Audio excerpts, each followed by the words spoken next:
काय काय आठवणी तुमच्या सुद्धा या ठिकाणच्या आणि जागतिक दर्जाचं या ठिकाणी स्मारक होत आहे, किती मोठी गोष्ट आहे शिवसैनिकांसाठी आणि हिंदुत्वाचं ज्यांना वेळ आहे त्यांच्यासाठी. अभिमानास्पद गोष्ट आहे आणि सगळ्यात महत्त्वाचं आमच्या हयातीत आमच्या समोर उभं राहतं.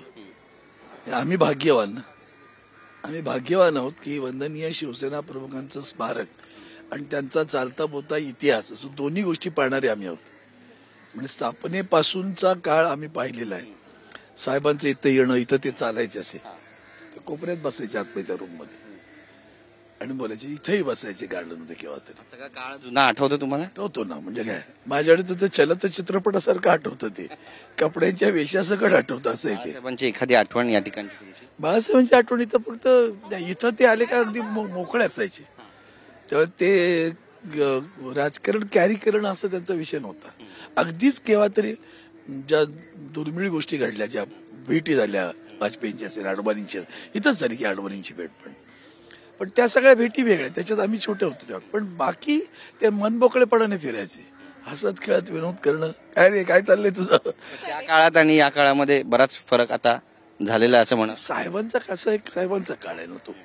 एक लक्षात ठेवायचं सगळ्यामध्ये, नेहमी संघर्षाचा काळ हा नेहमीच चैतन्यदायी असतो.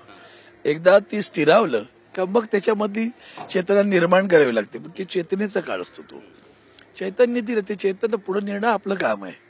नदीचा प्रवाह सुरू होतो ना तसा आहे ते, आणि एकदा गंगा सुरू झाली का मग कुठे कळते ती अविरत वाहताना, तिचा वेग किती जोरात आहे कळत नाही उतरल्याशिवाय. तर तशी ती वेगाने उद्धवजी पुढे नेता येतात. एक शेवटचा प्रश्न आहे, शिवसेनेचे जे आमदार आहेत त्यांना इथे प्रवेश दिला जाणार आहे का? म्हणजे काय? नाही म्हणजे त्या शिवसेनेचे प्रवेश हा विषय नाहीये. बघा, वंदनीय शिवसेना प्रमुख हे राष्ट्रपुरुष झाले आता, त्याच्यामुळे कोणी प्रवेश, ज्यांनी प्रवेश करणाऱ्या माणसाला लाज वाटते काचा विचार केला पाहिजे त्यांनी.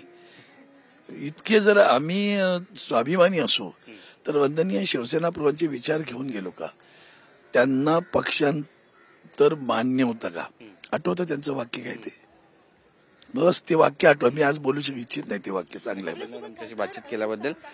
कॅमेरा पर्सन रोशन गायकवाडचा गिरीश गायकवाड, TV9 मराठी, मुंबई.